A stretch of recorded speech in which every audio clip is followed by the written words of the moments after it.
Today we're going to learn about limiting reactant stoichiometry as well as excess reactant stoichiometry.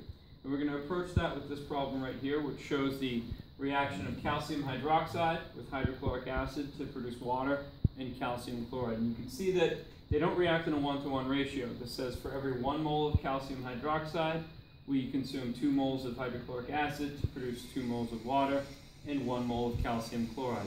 In this problem, I tell you how much of each reactant you have present, one of which is going to be your limiting reactant and one which will be your excess reactant. The limiting reactant will determine how much product you can actually make, and the excess reactant will be there in excess. There will be some left over. So we have 148 grams of calcium hydroxide being added to 109.5 grams of hydrochloric acid. Let's figure out how many grams of water are produced. So what we have to do with each of the reactants is we're given grams of each, so what we have to first do is go to moles.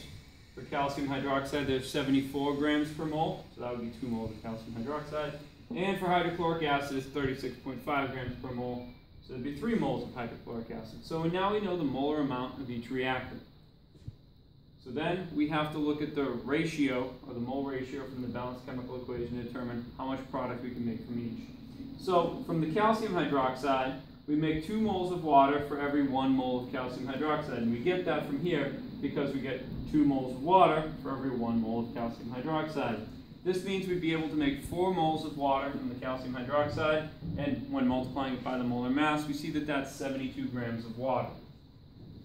Going back to the hydrochloric acid, we've already established we're going to have 3 moles of it. So from that, you make 2 moles of water for every 2 moles of hydrochloric acid. So we'd be able to make 3 moles of water from that, and based on the molar mass of water, that would be 54 grams. So we're only going to be able to make 54 grams of water from each of those reactant amounts.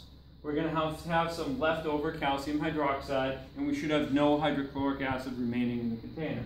So the hydrochloric acid is going to be our limiting reactant. Our calcium hydroxide will be our excess reactant. So a follow-up question I could ask is, how many grams of excess reactant will remain? So the excess reactant being calcium hydroxide, we can approach this in 2 steps. First, you have to figure out how much of the excess reactant you used, and then subtract that from the amount that you initially had. So where I start, you can start from a bunch of different places in this, but where I like to start is, if I know how many moles of the limiting reactant I used, based on my chemical equation, I should be able to figure out how many moles of our excess reactant we used. So I do that. So we use 3 moles of hydrochloric acid, and I know that I use 1 mole of calcium hydroxide for every 2 moles of hydrochloric acid. This means that if we use all our hydrochloric acid, I use up 1.5 moles of calcium hydroxide. And then, just to see how much that weighs, we multiply it by the molar mass, and we get that there's 111 grams of calcium hydroxide used. Then, knowing that we initially started with 148 grams of it, we subtract that 111 grams that we used from what we started with, and we would find that there are 37 grams of the calcium hydroxide remaining. So now we've established the amount of excess reactant left behind.